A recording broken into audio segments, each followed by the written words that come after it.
Oh, great. Yay! Yeah, So I just had to grab my phone. I guess it wouldn't let me do it on my computer. oh, well, good to know for the future. Hello. All right, now I'm gonna move Hey! my look at your little display here, hey? I'm still like, am I good? Am I still too low? All right. I mean, good looking chair. All right, so I'm just gonna make sure that he can share. Are you able to share the video? All right, that's okay. Sharing is caring. Okay. Hi. Hey, I'm so glad I could figure this out. Me too. Oh, guys, like I am so uncoordinated. We didn't have any plan for like how to figure this part out because I wanted to do it on Facebook because I'm on Facebook primarily. And yeah, so we didn't know how to like do the split screen thing. But hey, we did it. Good, good, good, good. Yay! All right, so I think we've spent enough time diddling with everything. So if you're ready to like hop right in, I don't know if you want to introduce yourself a little bit before we get started. Okay, my name is Mat Auryn. I am a blogger for Patheos. I write for a couple different periodicals. Witches and Pagans magazine is my most recent column that I got. And earlier this year, I released this guy, which is Psychic Witch. Yeah, a metaphysical guide to meditation, magic, and manifestation. Um, so, yeah, I write about witchcraft. I still technically am a professional psychic, but I've kind of backed away this year, kind of taken a step back just because I don't have the time and energy to do that anymore. But that's part of why I wrote the book, so that I can give other people the tools to do it themselves. Absolutely, yes, and I love it. I love it. I bought the audiobook. And I noticed too, like in the audiobook, there's some differences. Is it done on purpose? Because I noticed like in the part, it's like while you're listening to this, like he'll talk like the narrator speaks about how like it's on an audiobook. So obviously it was slightly different. I think there's just a couple minor tweaks. Like I think he changed uh, like instances when it's talking about like while you're reading this book or stuff like Like that. listening to this Uh, audiobook, yeah. right, right. But I don't Well, think the changes are major. I really, really enjoy the audiobook. I think he did a great job on it. One of the things I particularly like is that he is an occultist, so he actually pronounces words correctly, which is one yes. of my biggest pet peeves when listening to like witchcraft or occult audiobooks, because they're just, voice actors. They aren't necessarily versed in all our jargon and terminology. Yeah. Yep. So it was cool to have someone actually like I didn't have to go and like be like, hey, you mispronounced this word or whatever. And So I think that was something neat. too like is really awesome about having the audiobook version. I mean, like obviously having this too because of all the exercises. So it's good to have like the hard copy so that you can like go back and read and like redo things. Whereas in the audiobook, you have to like pick and span. But what I really like about the audiobook is, and this is what I noticed from listening to it this week, for the meditation exercises Mm. you listen to like the exercises as it's going. So it's like you talk about, you know, counting down and then like taking like deep breaths for like how to do it. And then it just gives you like a little instance where you can implement that to like just try it as you're still listening. Obviously you take that and do that on your own time when you're ready to do the exercise in full. But I really like that part about it. But I want to definitely get into the questions as to like this theme of the talk show because we're talking about like the power of the mind and the theme, ongoing theme, which of course you were supposed to be third. So now we're kind of like shifting the narrative here and putting you first. But the ongoing theme that I have in mind for like this talk show Tuesday thing is all about having different perspectives from people that really help the viewers and like our followers how to implement these changes and do things to kind of like bring about positive change in their life. Because I have everybody Mm-hmm. from like fitness coming in, I have Christopher Penchak coming in, I have you here. So I figured like with you, especially with your book, like the mind is kind of like the major Oh tool yeah. of the whole entire thing. So I really Mhm. want to talk about the power of the mind. I do have questions as Good. of now, finally. If you're ready to dive in, I think we're good. People are gonna just come in later, and then also I know a lot of people wanted to know if it's gonna be pre-recorded. It is pre-recorded, so it will be available later. So the first question is, where do you stand on the idea of magic or instant magic, more so about like instead of like having all the tools, the rituals, but more so like the mind and the magic? How do you feel like that differs from the concept and the ideas of the law of attraction? Ooh, okay, so that is a big one. And It so gets I'm easier. mixed. I'm mixed about the law of attraction. So, um, I do believe in the power of the mind, for sure. I do believe in the power of positive thinking and the fact that our thoughts can change our reality. Um, I have some, um, how do I put this in a very nice way? I have some concerns or disagreements with the way that the law of attraction is taught, particularly amongst the community of like channelers or those who are a little bit more new age as opposed to occult trained on the philosophies that it was originally based upon. Mhm. Particularly because I think that a lot of times the way that it's presented can be very much spiritual bypassing.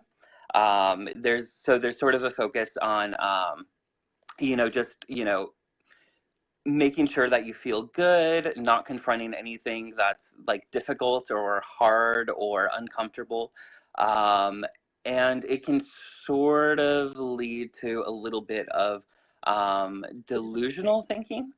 Yeah. So like I do believe that like you can attract things with your mind. I'm a firm believer of science of mind and hermetics, which is sort of what it's based on. It's just almost sort of like it's taken a Like small a section of teacher. hermetics Yeah. and ignored all the rest. Yeah. Yeah. So like it's supposed to be like one of many principles that like work together. And I feel like it's almost like a cop out. Like I do believe in like the ideas behind the law of attraction, but I feel like there's a lot more to it than just wishful thinking. Of course, like the Mm-hmm. more we think Oh, about things, absolutely. it's a lot easier. Like we're able to manifest things if we keep our mind in that mentality.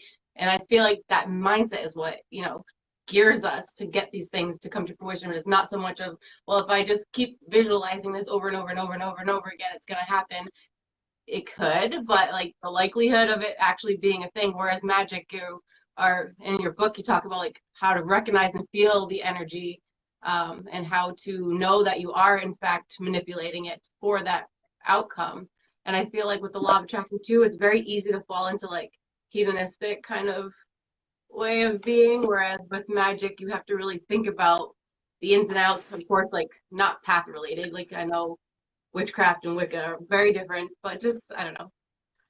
Right. So like one of the things that I strongly disagree with in the way that the law of attraction is presented is this focus on like feeling good to the point to where it's almost like faking it or like Very like kind fake it of till you judging make it. yourself or feeling bad about like having human emotions and things of that nature, where the power of magic, the power of spell casting, I believe honestly has to deal with the power of your words and the power of your thoughts, and a lot of that has to be in alignment with the integrity of what you're saying and what you're feeling. So if you're saying and thinking something that you genuinely don't feel, you're actually contradicting what you're trying to manifest. So it's sort of, Be careful what you wish I for. think, Like loopholes. yeah, and the way that it's presented is just, it's really, to me, it's kind of gross.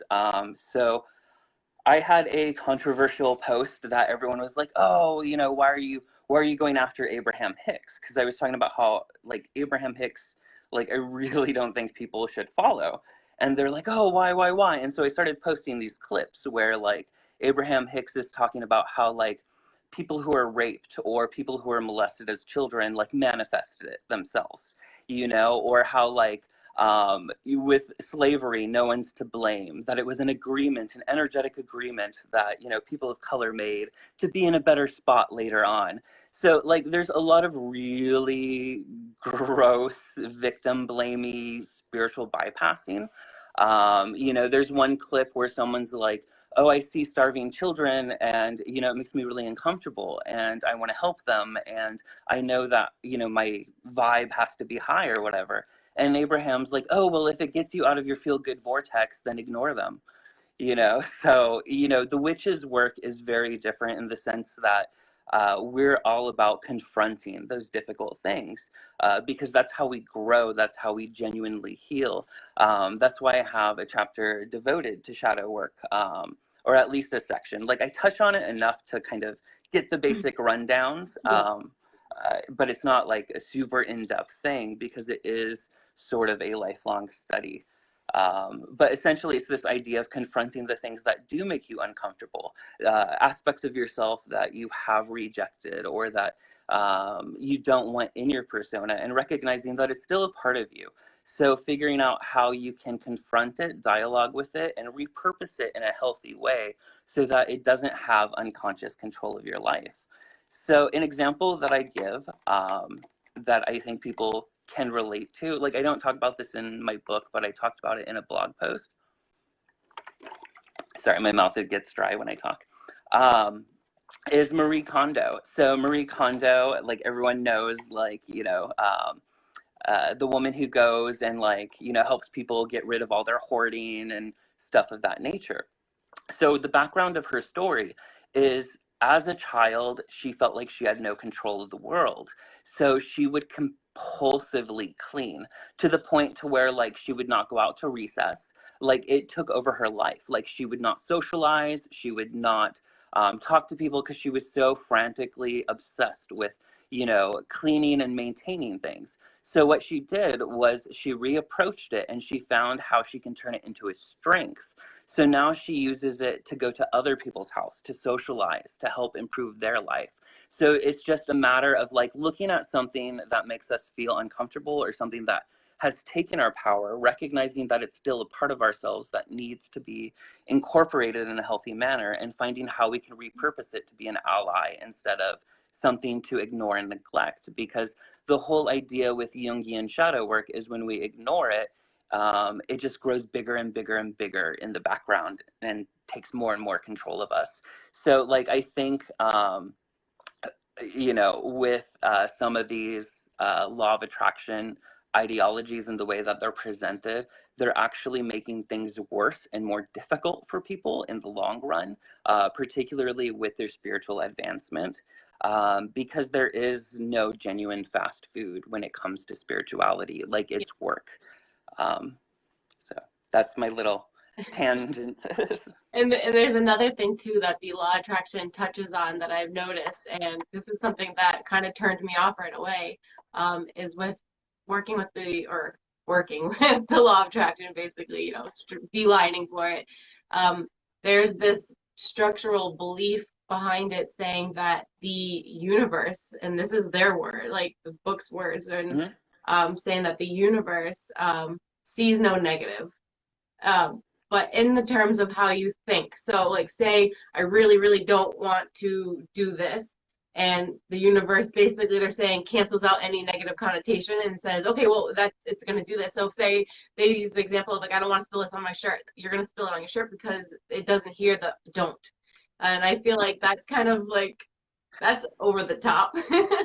See, like, and I don't understand. Will it strong enough? Like if what they're saying, honestly, if they believe what they're saying, and say that you could think something into existence just by doing it that way, why wouldn't it work that way also if you have such a strong fear behind it?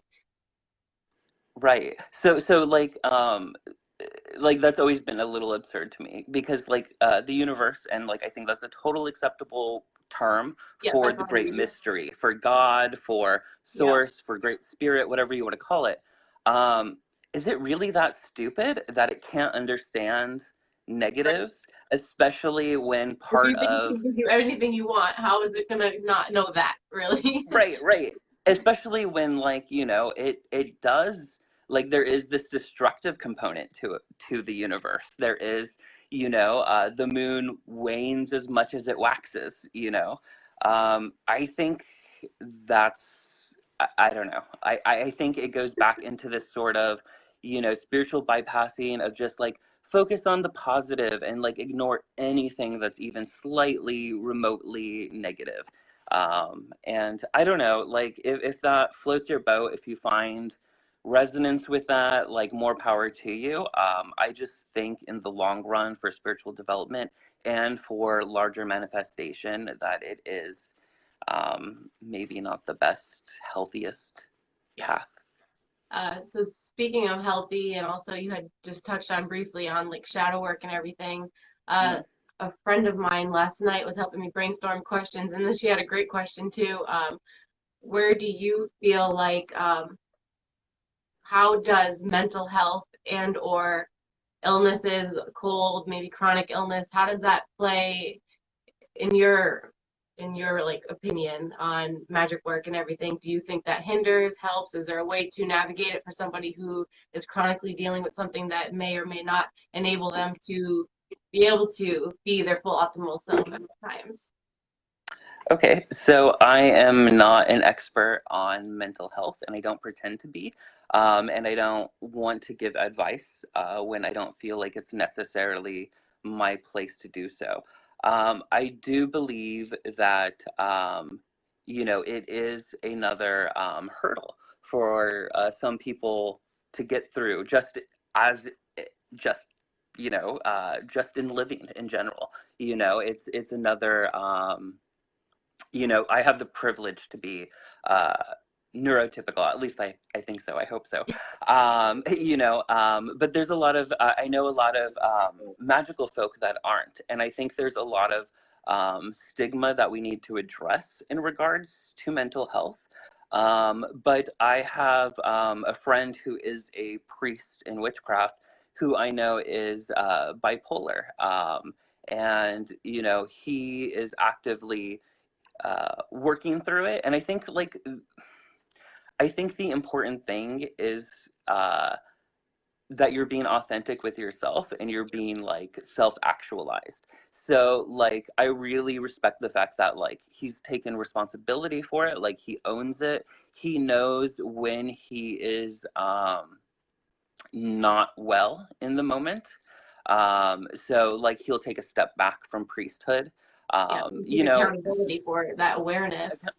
Exactly. Yeah, So like so that it's not like, like an excuse to yeah, to not. misbehave.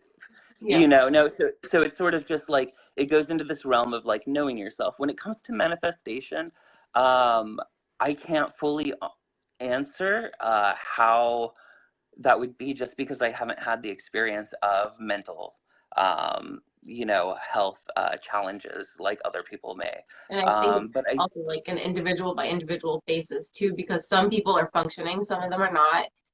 You know yourself exactly, better than anything, and I feel like the basis for that would honestly just be, like you said, like the shadow work. And I know like the Temple of Witchcraft touches on this in an entire year that they do on like inner work and to get yourself to that point. But yeah, yeah. absolutely. And I think it's important to recognize that, like, whether it's magic or whether it's psychic ability or whatever, like, there is no substitute for, like psychiatry. There is no substitute for medicine, for surgery, for Western traditional healing. I think it's important to recognize a more holistic view of things, which is trying to approach something from every possible angle. So I think it does get dangerous when someone who is on medication that is prescribed for them decides to stop taking it, whether that's mental health or physical health or whatever, because they think that magic or some sort of spiritual modality Yeah, is going to replace that. replace And I it. think that's super, super It's dangerous dangerous. territory. I think, Yeah. you know, definitely listen to your doctors. They're the experts in that area. Um, Yeah, yeah. for sure. All right, so we'll lighten the load right now. Okay. So we're gonna go kind of like back into the book. Still keeping on track. I wanted to, and I get this all the time. I know you get it all the time. It's something you talk about in your book, actually, like right away. Basically, gifted versus trained. Mm, Um, so I wanted to like touch base on that because I get this all the time, and people are like, "Oh, it's a gift. Like I have it too, but I'm not gifted like that." And I'm like, it's not really a gift. And like you said, like it's some people are predisposed to it or more adept. right, And I used the example the other day, like, and I quoted you for it, with the athlete thing. But for right, those people watching that haven't read the book yet, or are thinking that there is this divide, right. I wanted you to put your perspective on like raising that line. So yeah, I mean, like athletic predisposition is a good example. Another one that I think I use in the book is artistic ability. So some people are artistically inclined. You know, some people just are great artists just right off the bat. You know, but that does not mean that you have to be gifted with these insane painting or drawing skills to be able to learn art or do art.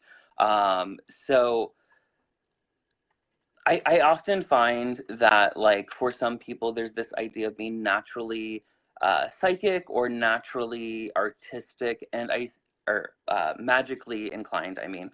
And I see this as sort of used in two ways. So, one, I see it often used as gatekeeping. So, it's sort of like, oh, it's a special gift that I have. So, like, you don't attempt it. Like, it's my thing, right? Yeah. And then the other is sometimes it's just laziness. So it's sort of like, oh, I'm naturally good at these things, so I don't need to strengthen it. I don't need to, work That's these other way too areas. common. Yep. Yeah. So like, for example, in the book, I explain how to work with and strengthen all the clairs. So I am naturally predispositioned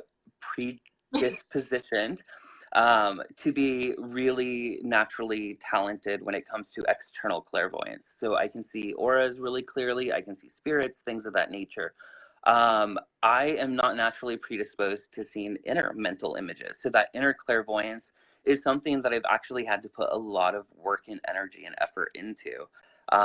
But we all have psychic ability as a birthright. So one of the things I discuss is how um, people see psychic ability as sort of this extra sensory. So this idea that it's our senses extended, right? So like our primary senses are like seeing, hearing, smelling, touching, and then like these clairs are like extensions of that. And I think that's completely backwards. So I believe that our psychic senses, our clairs, are our primary senses because they're the senses that we have before we incarnate, when before we have physical form, and they're the senses that we have after we incarnate. So if you look at mediums, for example, a medium, when they are conducting a mediumship service, my brain's blanking. When they're performing mediumship, they're relying on their psychic abilities, on the psychic clairs, the feelings, the images, the impressions, the hearing, all these different things, because that is the language of spirit.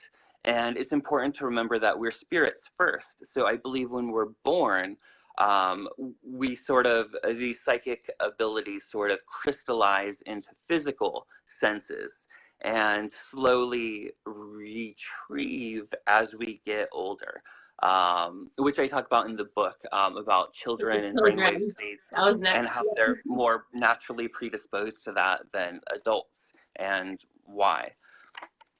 Yep. That was actually coming up next is talking about, how you say to, look at the child at play, which is not your quote, but Mm, um Slady Cersei. yeah. But then like just the different like brain waves and so I mean we really don't really have to touch much on children, but I do know like a lot of times people will come to me too and will also ask like, can you tell me if my child is gifted? I get that a lot. Can you read for my child? Can you tell me if like because I swear to God they see something, or they see things I can't see. They talk about things that like scare me. Are they like you? I get this quite often. And you know, a lot of times they are like that is like their predisposed type thing. However, I do believe that almost all children are. I mean, Yes. granted, this time of day and age, we have a lot of technological children. So I feel like, you know, the imagination is kind of dwindling. So we may see a decline um, Mhm. in terms of like age wise. Or do you think it's more like genetics and into why it becomes around age 7 that it switches? So, the first point, so just to backtrack a little bit before I Yeah, get to your specific sorry. question, the idea of like technology and the internet with children being raised on that, that is a question that I've posed, that I've had. So like these children are either going to be less psychic or more psychic. Because if you think about it too, like they're becoming less physically interactive with one another. So, you know, so like the internet is almost sort of a way of like communicating non-verbally. So I'm very curious to see which way that goes. Yeah. Um, as for children with psychic abilities, so around the age of 7, before the age of 7, children are primarily in the alpha brainwave state as a sort of their regular state of consciousness. After 7 years old, they slip into beta. So beta is what we're in right now. It's the normal alert, it's thinking, it's having thoughts and questions and thinking about the future and the past and stuff like that. Alpha is that brainwave state that's associated with daydreaming, with imagination, with visualization, things of that nature, which has, through studies, been linked to psychic ability and magical ability. So, like when they took even Christian faith healers, shamans, psychics, stuff like that, they hooked them up to those the electro phanolog, I don't know the word, but you know what I'm talking about, like Yep. the Yep. brainwave monitoring things. They saw that when these people would engage in their activities, they would enter the alpha brainwave state. So what's interesting is if you parallel this brainwave shift in children around the age of like 7 or so, what we find in social development with children is this is the age where they start to understand what is expected of them. They start to realize that other people have opinions of them and that they need to act a certain way Social to, conditioning. Yep. yeah, to exactly. So it's the social conditioning that starts kind of becoming more of a reality. They start becoming more aware of, you know, that the way they act has consequences and repercussions, whether negative or positive. So it's sort of like, yeah, just this societal conditioning that sort of just flips a switch for most people. And I you see this a lot with just children too, and but I feel like forget where I was going with that. All right, well, scratch that because I have no idea where I was going. um, let's see what else do I have them written down here, and a lot of them are like going in order to where we're leading up into the next one, which is awesome. So before we get into like a little bit of a tangent from I want to kind of divert into a different topic after. But just quickly, since we just talked about the alpha brainwave state, where do you have any advice for people where the term that you use in your book is the monkey mind? Do you have Mhm. any advice for people who try and try and try and try and try and struggle? People, I have a friend who was meditating daily, made it like a daily practice, and for the life of her, she could not manifest any kind of visual things. So she feels like as a uh, an up and coming magic practitioner that she's unable to visualize things. So is there any advice for somebody who just seems to can't? Okay, so there's a couple of things that I can address with that. So, um, so monkey mind, the term that you're referring to is this idea of not being able to focus. So excuse me, that's where mindfulness meditation comes in so importantly. So I talked about how like a lot of people meditate and then they feel like they can't because they keep getting distracted. And in the book, I discuss how that's actually completely incorrect. So like realizing that you've been distracted is part of the meditation process. So part of that mindfulness process is recognizing, oh, like my mind just lost focus, and bringing it back. So it's sort of like if you were, I think in the book, the metaphor I use is like a gym, you know, like it's the weight that you lift. You don't complain that like, oh, it, you know, this weight is heavy, you lift it, you know. So like that, recognizing that you've been distracted and bringing it back into focus is what strengthens your concentration. When it comes to visualization, I have several techniques in the book on how to start really, really simply and focus on something simple. So I usually recommend working with something like a crystal, because crystals are usually simply shaped. They're usually simply colored. And this idea of just kind of like staring at it and then closing your eyes and trying to recreate it back Yep. and forth, back and forth. And all of these things, like none of it is easy. So that's part of why, like when people say like, oh, it's a gift, like it almost feels insulting because there's so much work that goes into it. It's like dismissing, you know, how much energy and time that someone who is a professional has put into it. I do know that some people have a condition. The term is slipping me, and I didn't know this until after I wrote the book and people started asking me about it. But there's this condition where people literally cannot visualize. Apparently, like some brains cannot form mental pictures. And I think that's okay. That's why my book, I teach how to work with all the clairs and how to use that for manifestation through reverse engineering. So like clairvoyance doesn't need to be the main form of it.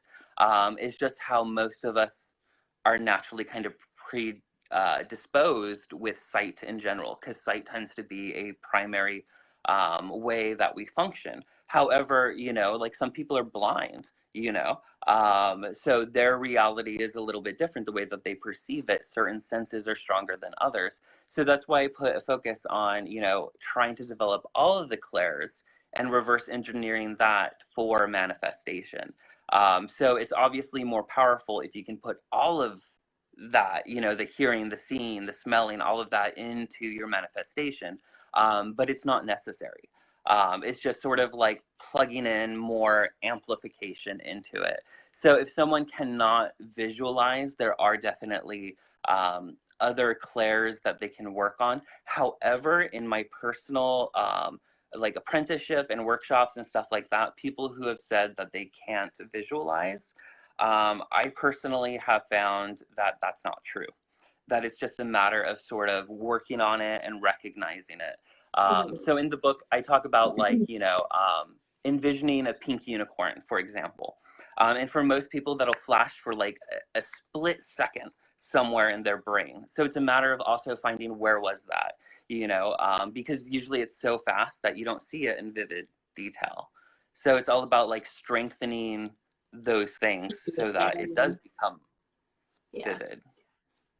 Since it's all about the power of the mind, where do you stand? I know where you stand, but maybe they don't. Where do you stand on the whole tools and do we need the tools? I know, like, you know, they're fun, they're cool to collect and use, and they can definitely help and assist us, and that's really like the point of them, is to help us get into that role play and that mindset. But where do you stand on using and needing tools for magic, whether it's candles to an athame to wands? So I think it's the same with psychic ability. So, you know, the psychic has tools too. So we have tarot cards, we have pendulums, we have things of that nature. Just like with magical tools, they're to make our job easier. You know, it's a tool. It's literally something to make our life easier. However, it is a tool. So the power, like the tarot cards aren't the thing that are psychic, you know. The wand isn't the thing that is psychic.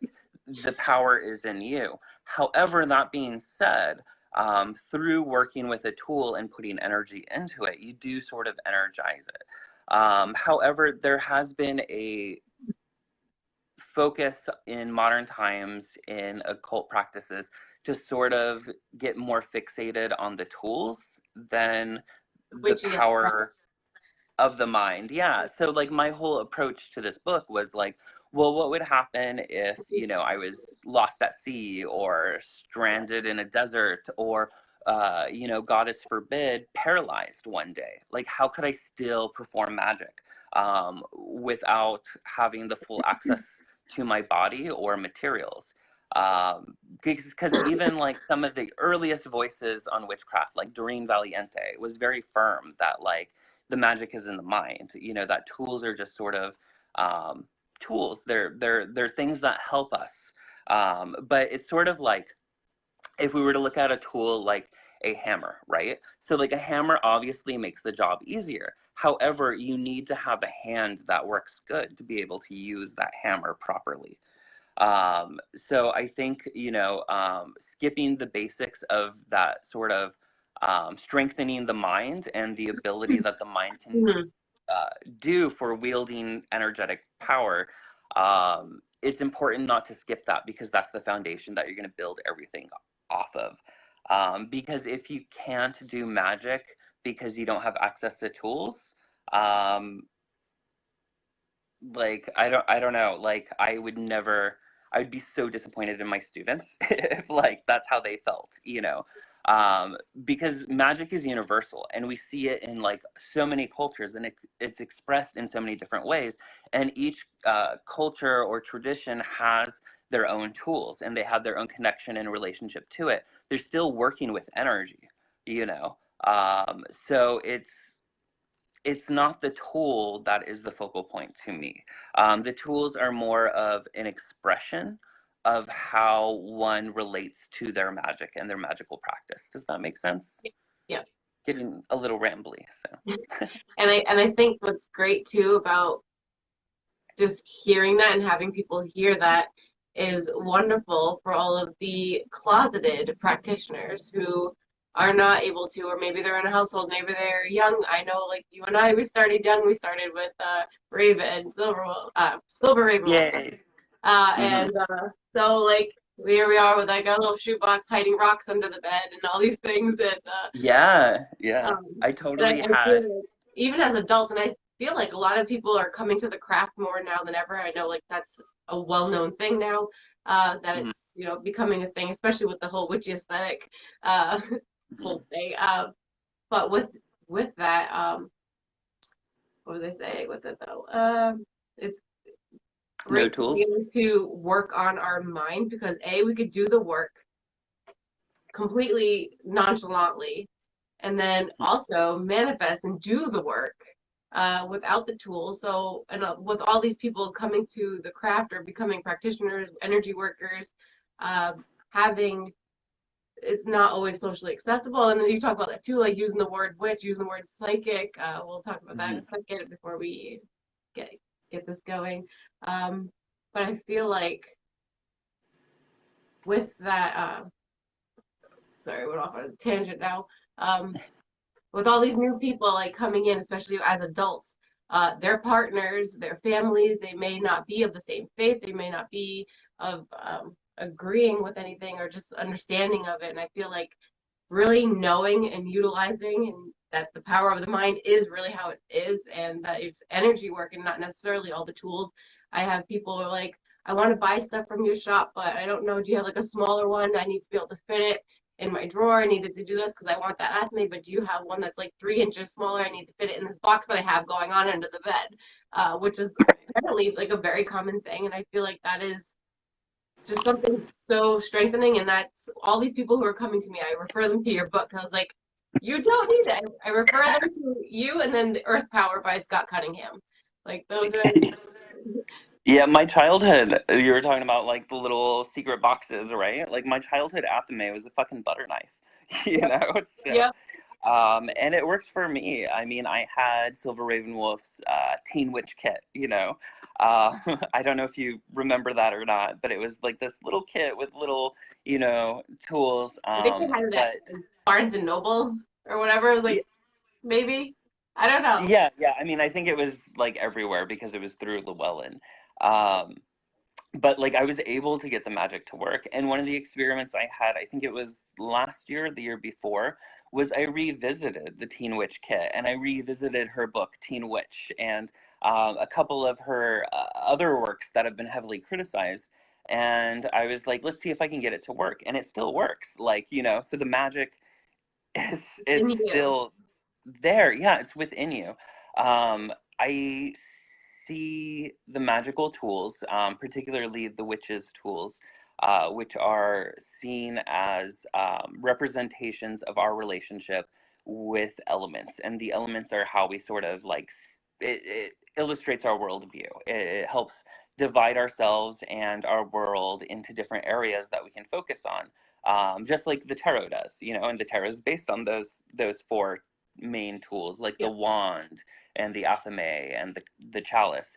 Um, you know, so I do think that there is a power not only energetically to working with those tools, but we also have to remember that they're symbolic. It's a symbolic expression that we're working with, and symbols are all about the mind. So it's all about, you know, working with the mind.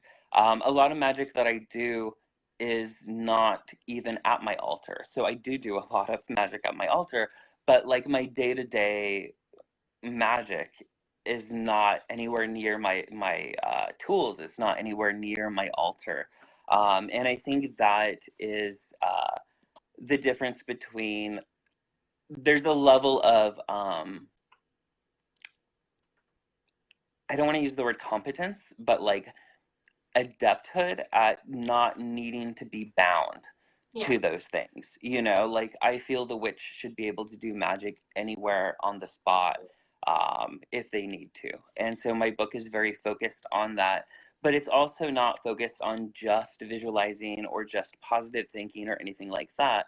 Like I break down the traditional format of a ritual spell, because traditionally in witchcraft there are steps to a spell, you know, from casting a circle to calling the elements to the great rite and stuff like that. And one of the things that I realized is that each one of those energetically is tapping into an area of our aura, of our energy field, which is also paralleled to one of the traditional levels of reality. So like astral, etheric, you know, so on and so forth. So in theory, and it does work, you know, which is why I wrote about it, you can literally, you know, recognize that these physical actions that we're doing are symbolic to trigger these different areas of our multidimensional, reality and self, to be able to cast a spell and then bring it back into manifestation, if that makes sense. It does. It does. So with keeping the theme of like the power of the mind and having people be able to walk away with some kind of tool for even today, obviously we're going to encourage everybody to buy the book. I've been doing that for a week now, month. But do you have any kind of maybe buffer exercises that people could take away now to kind of get started on making changes in their life for, you know, positive outcome or anything? And then of course they can go dive in deep with the book, and the link is in the description. Since I saw a lot of comments on there saying, "Where can I get the book? Where can I get the book?" So on the description of this video, we do have Matt's link on there. It's his website, and then there's, you know, all the little directions to go to get the book. So I don't know, because the way that part of my approach with this book was I was so frustrated with a lot of books about psychic development, Yep. with how lazy they were, Yeah, and it's not like how unthorough they were in training. So like there's 93 exercises in my book, and they all kind of build on one another, from like not being able to do anything supposedly to like kind of the more advanced stuff. Yeah. So it's kind of hard to give a tool that would just be sort of like, go apply this. I think the most powerful thing that anyone can do to tune into their psychic abilities and their magical ability would be just that mindfulness meditation. So that idea of just, completely focusing on one thing, recognizing when your mind wanders, not judging yourself for it wandering, just recognizing that and bringing it back. Because that mental focus is going to be the biggest foundation for anything related to the mastery of the mind. Because if you don't have control of your mind, you can't really use it effectively. Yeah. So eventually, like the goal is to be able to basically set yourself up for some kind of trigger to where you can go from that to that without having to sit for 20 minutes and do it all. And Right. right. And I do have that in my book too. I avoid the word trigger just because that's a loaded word in its other definition. Yes. So, both for a gun and also, like a trauma trigger. So I call it a prompt, your psychic prompt. But a lot of that is about like building that Pavlovian connection between the altered states you get into and a prompt. But I do think that, like, for example, if I were to say, just imagine white light around you to protect you or whatever, like, that may not fully work if you don't have control of your mind and your ability to not only focus, but also manipulate energy. It's just going to be kind of an empty daydream. So this is actually a question that someone had asked. I had saw that. It was, how can you tell the difference between basically knowing that the information coming in is psychic versus the daydream or the I'm visualizing this or I thought this, that's why I'm thinking it. Okay, so I get this question a lot. Like I got this a lot before I even wrote the book when I would teach workshops and stuff. So first off, if it's just your imagination, you're on the right track. So that does not mean that it's accurate, but it means you're using the right pathways, right? Because that alpha brainwave state is what you want to get into. So honestly, the only way to really discern whether something is a psychic imprint, like a psychic hit, or whether it's a projection or conjuration of your own mind, is through getting to know yourself. And that's where we go back to this idea of meditation and getting to know how your mind works. Because when you're meditating and your mind starts getting distracted and stuff, you start realizing the sort of things that your mind will start throwing out there naturally. The other point that I wanted to make with that, I think I just lost it.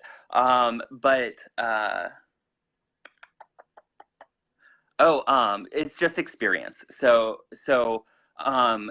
And this is part of getting to know how you work and how your mind works and how you receive information is just through trial and error. You start realizing, you're not going to be 100% correct all the time. No one is for anything.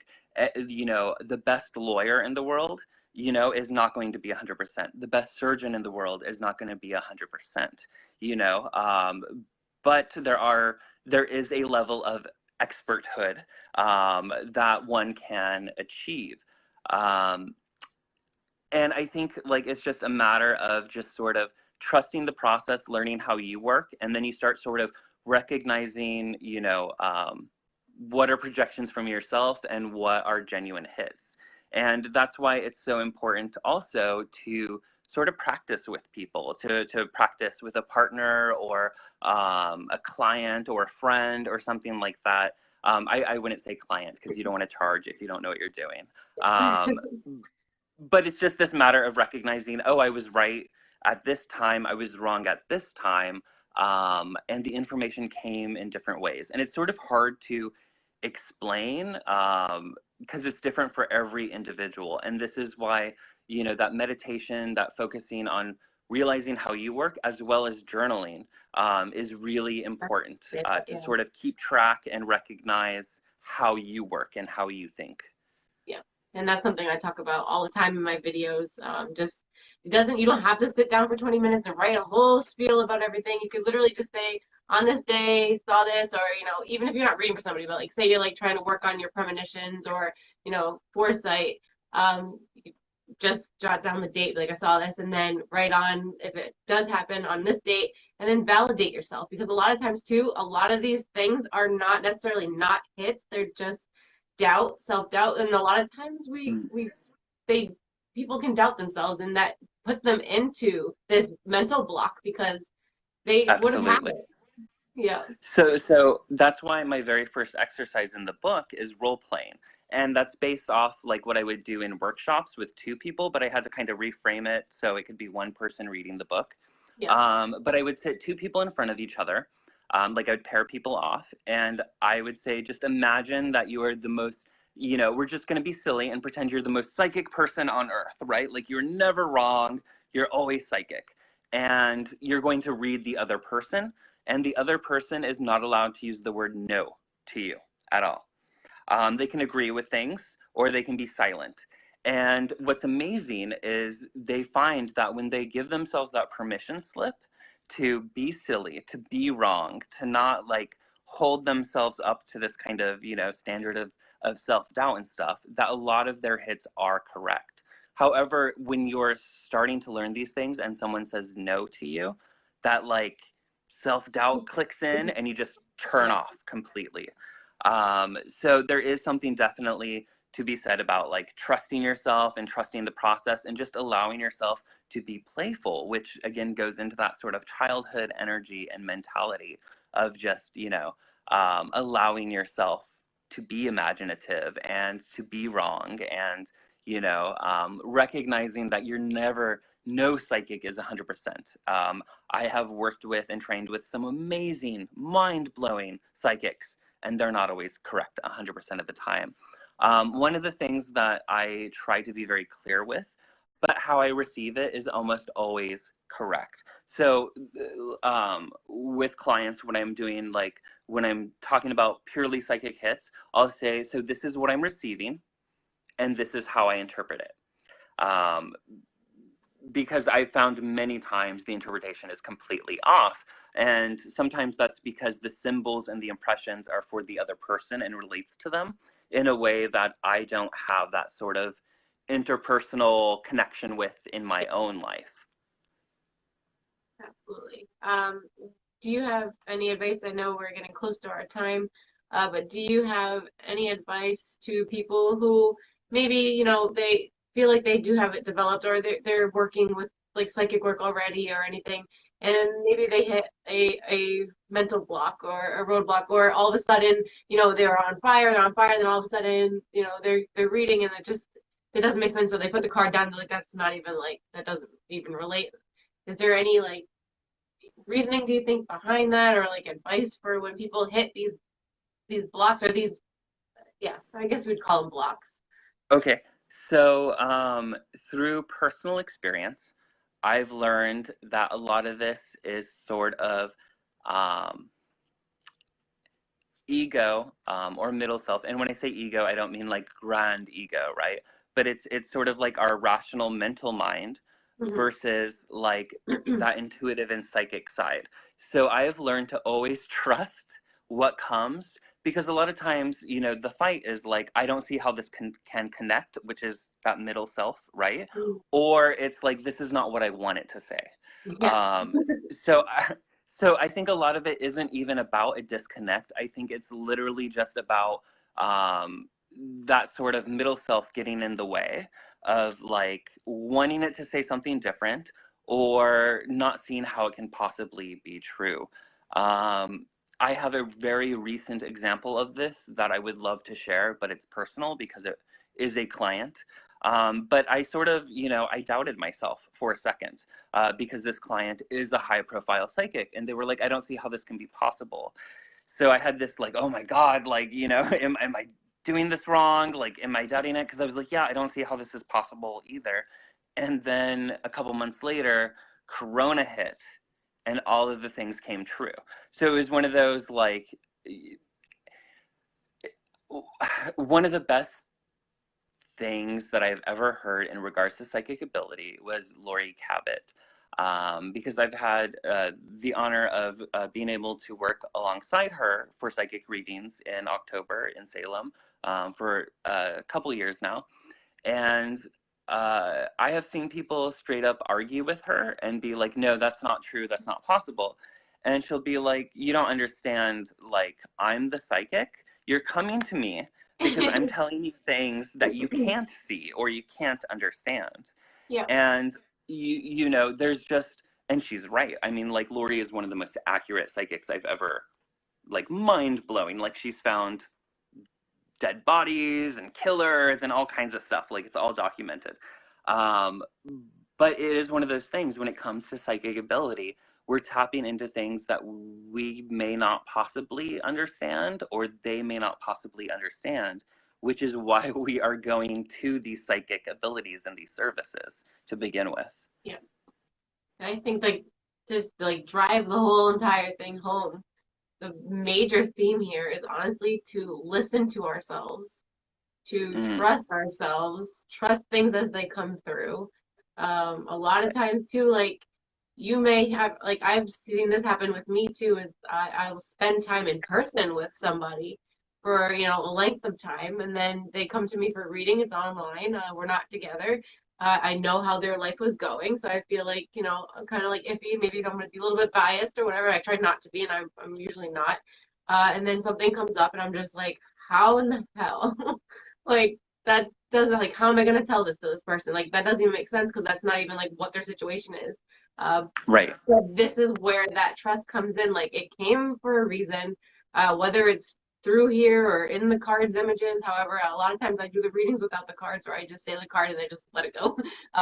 Right. But that's where that trust, and I tell this to everybody all the time, like, trust yourself. People come to me for readings and they're like, okay, I need to book another reading, something happened. I'm like, let it flow. Trust yourself. Don't book another reading. Like, I deter so many people away just because I feel like they're not trusting things to unfold. They're not trusting themselves because they feel like either that or they're impatient, or they have no trust in their own intuitive abilities. And Yeah, so my career as a professional psychic, the way that I've built my clientele was mostly off people who have told me that I'm flat out wrong. That were like, there's absolutely yeah. no way, you know. So, you know, I just tell them, I'm like, okay, well, I know it doesn't make sense, but just kind of put it in your pocket for now, you know. Just kind of make a mental note of it, but you don't have to, like, fixate or dwell on it. So one of the stories that stick out, and I don't remember if I put this in the book or not, but when I was working at a shop in Salem doing readings, I had this woman come in who was concerned about her son. And her son was over the age of 18. So normally my ethics would say I'm not going to do a reading on someone else, even if it's your child, if they're an adult, because that gets into the spine type area. But, like, you know, my psychic insight was saying, like, no, you need to do this reading. So I'm doing the reading, and, you know, I'm like, okay, well, I feel like there's issues of addiction going on. She's like, yeah. And, you know, as the reading kept proceeding, I was like, okay, well, like, my arm is really aching and I'm getting really tired. So, like, that's what I'm receiving. The way that I would interpret it is I feel like, you know, this person is using needles, most likely heroin or something like that. And she's like, no, that's impossible. He's so, like, grossed out by needles. He would never touch them, da-da-da-da-da. And, like, you know, she got very upset and offended by it. And it's usually like, you can be right about everything, and you say one thing that they can't see or disagree about, they totally shut off, you know. But then the next year she came back and she's like, hey, do you remember me? And I'm like, no, because I read like hundreds of people, right? I did that yesterday. Like, nothing personal, I just don't remember, because it's not my information anyways, right? So she came back and she's like, so, you know, that night we went into his room and I found heroin and needles in his drawer, and we put him into rehab immediately, and he's better now. And then, like, she was a repeat client. So it's one of those things that, like, you know, I see a lot of new readers get really intimidated by the folks who are straight up like, no, that's impossible. You're wrong. You're completely wrong. And I'm telling them, just trust, because that may end up being your best client for many, many years. Because Yeah, that's what if really you've proven leaves an yourself, you know, you've impression. made a believer out of them. Yeah. Right. There was something else I was just thinking too, something that you brought up, but I can't remember for the life of me right now. What was it? It was about reading for others. And trusting the process, trusting what you receive. Okay, yeah, yep. This is also something too. Uh, do you feel, this is just a question, I have my own opinions on it, but do you hmm feel like there is a way for a person to basically tweak and or have control over how these visions and or information manifests versus something you had mentioned, and this happens a lot to me, and something that I've been like working on. Uh, hmm you're in a reading, you said you felt weak and you felt the arm hmm sensation, and so this happens to me a lot. I was reading for somebody on a live actually, and all of a sudden I started bawling my eyes out and I could feel like foam coming up into my mouth, and it turns out that it was an overdose death of a spirit coming through. I mean, this is kind of like, Right. you know, a little bit touching on a different topic, Yeah. but um, there's things where that, but where the psychic work comes in, I'll be in a reading and it's not spirit related, and things like that will Uh, happen. I'll be like all of a sudden like, and there's a fine line, especially with ethics and stuff. Like we're not medical professionals, we can't diagnose, but we right. can, you know, like kind of lean them like, hey, I feel something here, maybe you should check that out. But do you Yeah. feel Like like maybe you there's a should go to a way? doctor. Yeah, do you feel like there's a way for people to kind of tweak and say, okay, I don't want physical ways of Mm. knowledge or information coming through. I just want to be able to like know it and feel it. Is there, do you feel like there's any way to like kind of like slow it down, S- or, you know, s- make it not so extreme? Because it's So, draining. so It's draining. yes. So one of the techniques that I have in the book is about uh, turning down and turning up the volume of your psychic input. So that's definitely going to help for the psychic side of things. So with mediumship, I actually think it's easier, mostly because as a witch, I'm a lot bossier than most like spiritualists I'm not or, talking to you right now, okay? I'm trying to watch my show. right. So like when I do mediumship, and the person sitting in front of me, I have them tell me nothing about their dead. Because I want to um have that evidential experience so that they'll listen to what I have to say. So I'm like, just, I'll pick up on, like I feel like there's a spirit, I'll pick up on the gender, and I'll pick up on how I feel they're related. So like, I feel like this is someone of your mother's generation, like, Yeah. so it may be your mom, it may be your aunt. Sometimes I get stuff like that. So if that's all confirmed, I allow the spirit to get a little bit closer, and I'll ask them to show me either how they passed or how they felt before they passed. And usually I take this on, like you're saying, like I'll feel those physical sensations. Like I may feel like, a tightness in my throat, which could mean a couple things. I may feel something in my chest. I may feel Mhm. certain ways. And there are times when a spirit will not give up on like sending that sort of information. So I become very, very bossy, for lack of a term. So like I'll take a moment and I'll talk to the spirit and I'll say, hey, like I'm trying to convey messages for you right now. You need to back up. You need to lighten up if you want me to continue to deliver these messages to the person. And almost all of the time they will, because sometimes there's almost sort of just like this desperation for them to come through, that Yeah. they can come on a little bit strong, Like, oh my God, which you I can don't do know. relay for me. Yeah. They Right, found, right. So like, they it's found a it's sort middleman. of Like, I've like been waiting for this. Yeah. we verified it. One of the things that like I find really funny, is that with old people who passed at an elderly age, one of the first things they'll show me is stuff that's like, this is not evidence or verification. So they'll show me like, I had really bad arthritis. It's like, that does not, like most old people feel arthritis. Like, give me something different. Yeah. But I always think that's funny. And sometimes I can tell based on what they send me, something about their personality. So like, if it's just a bunch of minor aches, but like a lot of them and I'm feeling them, I'll be like, oh, this person was kind of a whiny person. Like, they constantly complained about like little kind of minor things. But for the most part, like I try to get that sort of, that end of life experiences and impressions to relay so that the person knows that I'm genuinely bringing forward the spirit. Just because that is such a touchy area for good reason.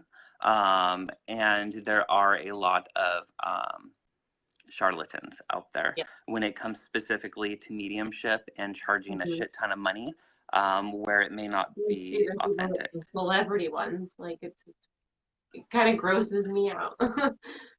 Well, and then also like there's this aspect of like spirit discernment. So that's why, I also don't want them to tell me anything other than yes and no until we get to a point of verifying the spirit. Because, sometimes a spirit will come through and it's not necessarily who they say it is. Especially since a lot of my mediumship services I give in October, when the veil is very thin, and in the last several years, not anymore since I moved to the West Coast, but I will be doing it in Salem, where there's a lot of spirit activity in general of all kinds, not just including spirit of people who have deceased. So it's not so much just about like trying to verify it with the person and let them know that, yes, I do have this person, but it's also me sort of gatekeeping the spirit to make sure that it is who they say they are. Yeah. Yeah. Something that I do for my mediumship sessions, I require a consultation before even booking, or like in terms of booking, meaning like the paid service of it. We do the pre-consult thing, and the same thing is if I can't connect, I'm not going to take your money. All right. If I can't prove it, like don't give me anything. Usually, sometimes I'll just say like what was their death date, because that just gives me like, was it too soon? Is it too soon? Right. But I do the consult first, and I'll see if like they come through, if they reach out, and then I relay their messages. And then my sessions are actually set up like a conversation where I am in the middle. So yeah, and they don't always come through, like you're saying. No, they don't. A lot of times I find that the people who come through are the ones who have the most to say. So a lot of times it's those who want to heal certain things with the individual. And sometimes, like, so I've had lots of clients be like, I want to speak to mom, or I want to speak to grandma, and like grandma's not there, but like this gentleman is. And I'll start describing him and they'll be like, yep, I don't want to talk to that asshole. And it's sort of like, okay, well, that is your boundary, so I'll respect that. But there is a reason he's trying to come through, because there is something he's trying to fix, which is obviously whatever that trauma, that bond is. Because my experience is once they have passed over, they have a totally different perspective. So, like a lot of times, the impressions I get about their personality is not necessarily how they are now, but it's them telling me how they were in life. Right? So if I'm like, if your, Aunt Phyllis was a bitch, right? And I'm like, oh, she was this enlightened, like, I just get this enlightened sense, this like loving, nurturing understanding. You'd be like, who the fuck is that? Right? Right. So like, they'll show me how they were in life. And then the messages are usually sort of, that higher self aspect, trying to convey messages of healing from the interaction of how they were in life. Yeah. And I've had that happen too. They're just like, I don't want to talk to so and so. Or what's worse is they'll say stuff and they're like, or something, and they're like being nice, and then all of a sudden, like towards the end, they're just like, I just wanted to tell them what they wanted to hear. Can like they stop doing this? This is the fourth medium now. I'm like, oh my God, okay. Oh yeah. Right. Well, and then some people are just like, they have this weird, like, either amnesia or disconnect while you're giving the reading. So there was the mother of a client who came in, and I started bringing in this gentleman by name who I was like, it's the relationship is because you don't get it like precisely, or at least I don't. So, I was like, it's someone of your generation, it's male, it feels like there's a brotherly connection. It doesn't necessarily have to be a brother, but that is the sort of connection, right? And their name, I forgot the name, so let's say it's like Kyle, right? And like she's like, I'm like, okay, well, like, since we can't, get the connection after like trying to describe who the spirit is, like, let's move on to the more psychic stuff, and like close this mediumship door because we can't verify the spirit for you or for me. And then at the end, like, I always check on them, like, hey, like, uh, did everything resonate? Did you understand everything that was conveyed?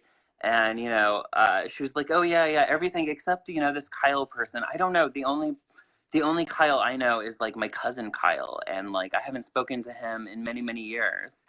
And I'm like, well, and then I went over like all the things. Was he like this and this and this? Like I said, she's like, yeah, huh? And I'm like, okay. Like, she's like, but he wasn't a brother. So there's sort of like this disconnect sometimes with people where they're either just like not connecting things, or they're just not. Yeah, yeah. Yeah. I think like the craziest things that, and I think this is where I build my report, is when the spirits that come through are not my native language. So No. that's fun. That's fun. Uh, I've only had that a couple times, and usually it's kind of more of a symbolic thing. So, like, I'll be like, I feel like she's ranting at me in, like, a language that feels like Italian. So, like, I don't know Italian, but, like, yeah, yeah. because usually that'll give me some insight into who this person was in their life. Yeah. But yeah, that's always bizarre when there's, like, another language coming through. Crazy. Oh yeah. So it is already 7:30. It's crazy. So I didn't know if you had time for maybe like if there's anybody still watching, if they had any questions real quick. If not, we can sign off and we can do that another time or Yeah. Yeah, we can do a couple questions. I think my phone's gonna die soon. Because I was expecting to do this on my computer. I didn't know that. I know. Well, we weren't expecting anything. It was like way last minute. We're like, We that was got it though, so I mean, there we go, manifestation. yes, it works. All right. I don't know if I can do this on here. So let me just see if I can scroll because I have been seeing the same things for like the whole time. All right. So if anybody's watching and they have any questions, comment now. I'm just gonna ask Nico if any of the comments are coming through that I don't see. Are there any comments that we don't see?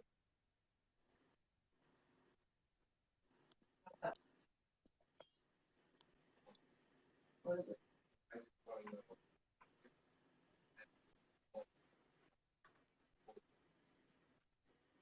Okay, go ahead. So that's so, Nico has a question for you. I don't know if you heard him in the other room. Okay, no. Those are his words, so he's gonna ask. Hello, hello. I am here. Hello. Hey, Matt. How you doing? Good, how are you? Good. So my question to you is, Hiding now. well, you can't see me, but my question is, was there a point in your life, and I feel like, or in your career, I feel like you are at a point with all these other, really great psychics. Was there a point in your life where you were like, oh shit, I made it? You know what I mean?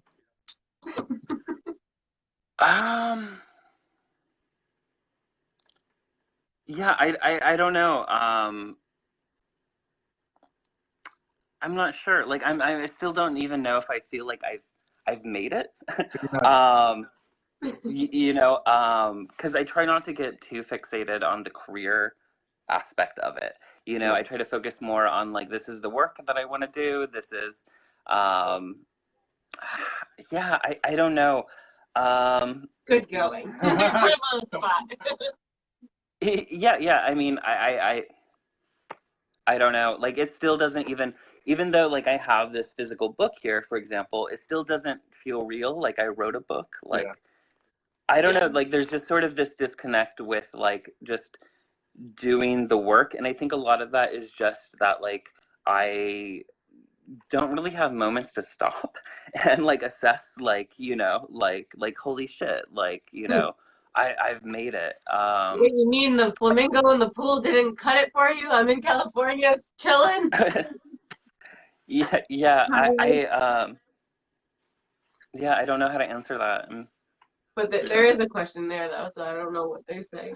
Excellent. I have something that wants to communicate, but I do not know how my boys see it as a shadow figure, but it has messing with me, but I'm trying to do my pendulum. Got it. Okay. Is that a question? Yes, I don't know. I don't know. There's a question in there somewhere. So let's try and dissect that. So if someone feels that a shadow figure or something is trying to communicate or reach out to them, how can you discern whether it's spirit, shadow figure, blah blah blah? That's what I'm Okay. getting at. And can you do it with the pendulum? I mean, like, I guess technically you could. I mean, I think that would probably be the most ineffective manner of communication with a spirit, because pendulums usually tend to be like quick yes or no type things, right? I feel like it would be like standing in front of someone and sitting down to do Morse code. Yeah. Like, it's just ineffective. It feels very like a clunky tool to use. My book, I put a very strong focus on not working with spirits, which is like there's one exercise that's just quickly like, let's get in touch with your guides. Because the focus of the book is about getting in touch with the spirit that dwells within you, because you need that strong connection before you start connecting with other spirits, particularly for purposes of discernment. I do have exercises in my book related to protection and clearing an energetic space. So there shouldn't be things in your area, in your home, without your permission. And so, like, my book helps set that foundation so that, like, nothing can enter without your permission. When it comes to communicating with something like that, I feel like if the foundational stuff is not put into place, I just don't feel like you should be trying to communicate with something like that, because I think that's a certain level of experience and advancement that you should be comfortable with Yeah. And I before you also kind feel of. like too, and if you do, like say you're not experienced and you try to, you're like, okay, I have this feeling like, or I saw something, I'm gonna ask like more questions. Not only are you attempting something that's, quite up there, you have no idea what you're dealing with, but you're Mm, also, in a way, giving consent to them to keep going because you've acknowledged them. yeah, And I mean, there's just so much that could go wrong. yeah, So it's sort of like trying to do Olympic gymnastics before you can even walk. yeah, Like you want to get the foundations and the basics of like building your own psychic and energetic skills, and then also, being able to contain an energy of protection and warding, and just kind of have dominance of yourself and your environment, especially if it is a negative entity. Let's say it is an entity that does not have your best intention in mind. You need a certain level of spiritual authority to be able to control that entity. And a lot of that has to deal with getting in touch with yourself and getting in touch with your higher self, which my book talks about. So, like, my personal belief, for example, why some Christian exorcisms of space work.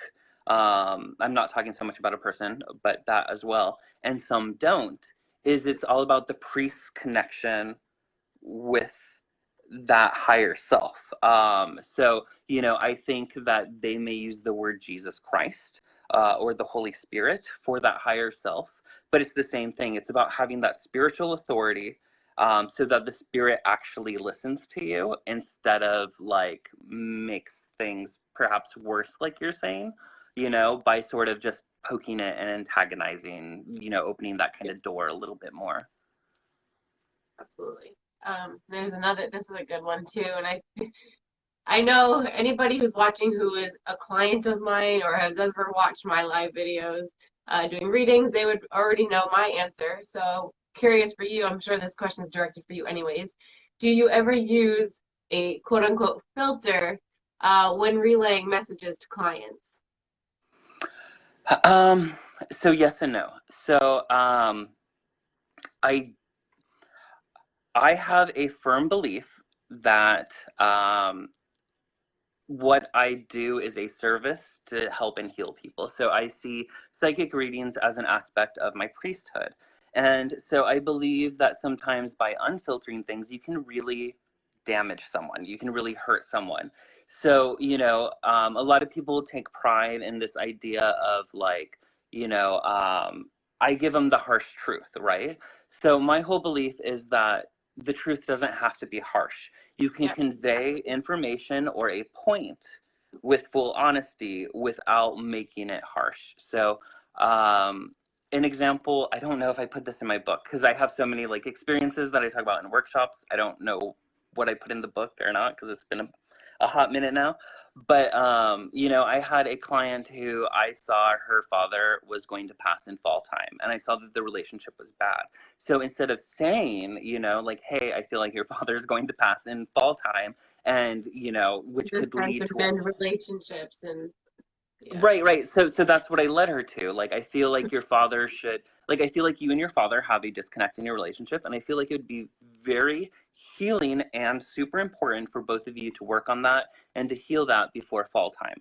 And she did, and he passed away. And so she sort of saw what I was leading her into, because that's why I would get the information anyways. There's a point behind all the psychic information you get. It isn't just to be like, oh wow, creepy, spooky, you got it right? Like, so the whole point is about healing that relationship before he passes over. However, if I were to relay that, like, yes, he is going to die and fall, like, she could get angry with me. She could stop listening to everything else I say. She could become paranoid of it happening altogether.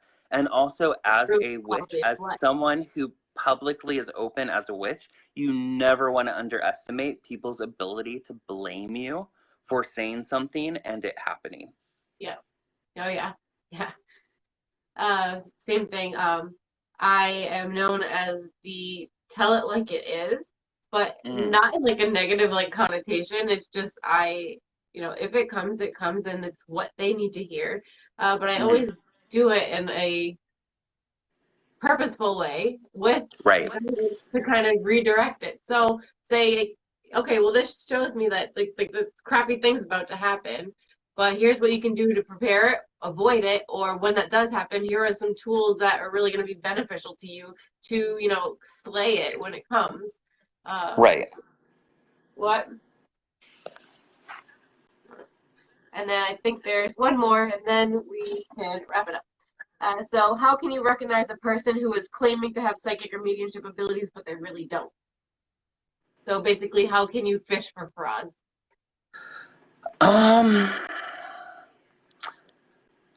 Yeah, I don't know. I mean, other than having, the experience, I'm very big on referrals. So I think, having referrals is important. Like, so a good psychic, a good medium is going to have, they're going to tell, like, their clients are going to tell other clients about their work. If someone is popping up out of nowhere without any clientele, like, that's a little weird. I also, like, this is kind of a point of snobbery, like, through my own, like, experience, but I also avoid people who either charge too little or charge nothing. Because, it tells me something about the volume of their clientele. It also tells me, like, how much they respect the work that they do. Because if it is too low, that means either they're inexperienced and just kind of starting off and trying to build their clientele, or it signifies that they, I don't know, there's just like, like I've learned over time, like, don't go for the people who are super, super cheap. So the people who are like, oh, $5, $10, whatever, like, I would take that more as, like entertainment, if anything, as opposed to finding someone who is legit. However, like if someone is charging like $500 for a session, you obviously want some firsthand recommendations from people that you know and trust that have had that before you just like throw money at them. So I think it's also a case by case thing. Because one of the things that I have found is that like not everyone connects. So like, person A may connect to psychic A, but person B may not. Yeah.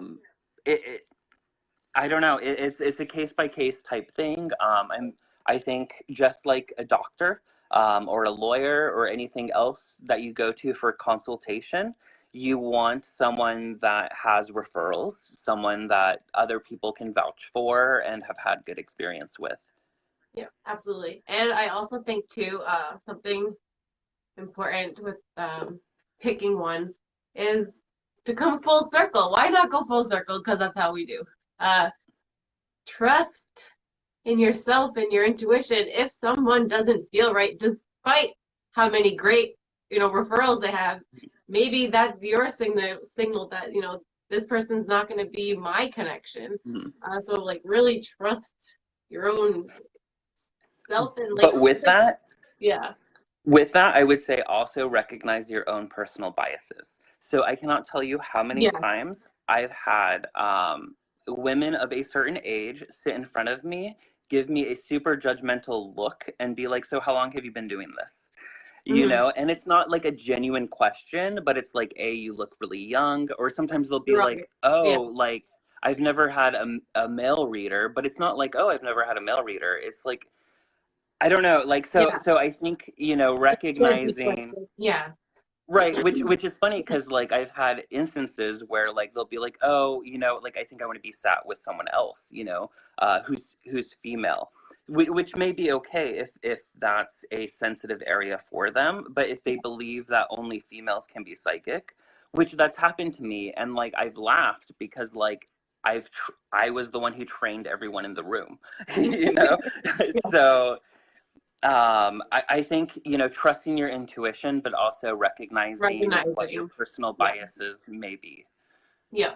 No, absolutely. Because you may be missing out on a great reading that way too.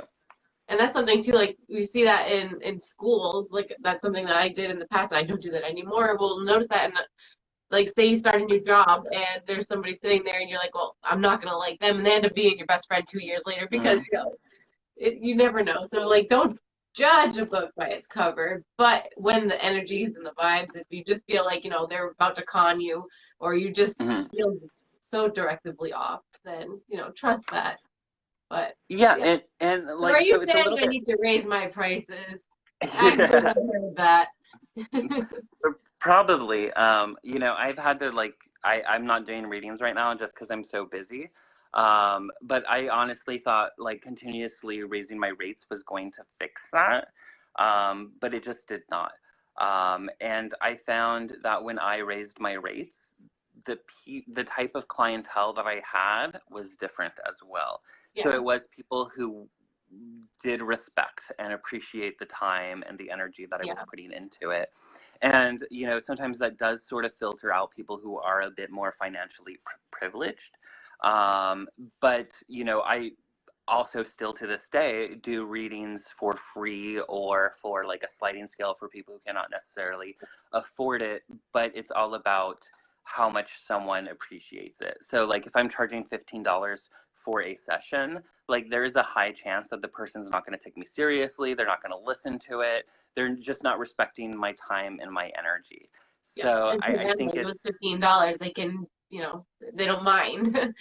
Right. But when you invest in something, or like if you paid $30 or $3,000 for a course, you're gonna show up to your classes because it came out of your pocket. You invested in it. Whereas, I spent $15. Oh, my brain's got a little bit. I don't remember exactly what they said. I wasn't really, I pick and choose.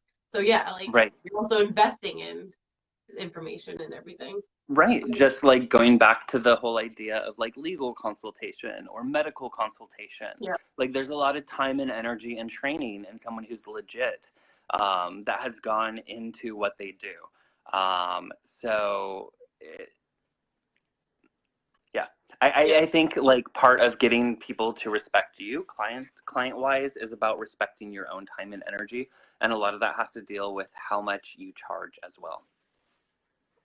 Just reader to reader. Absolutely. All right, so I don't see any other questions coming in.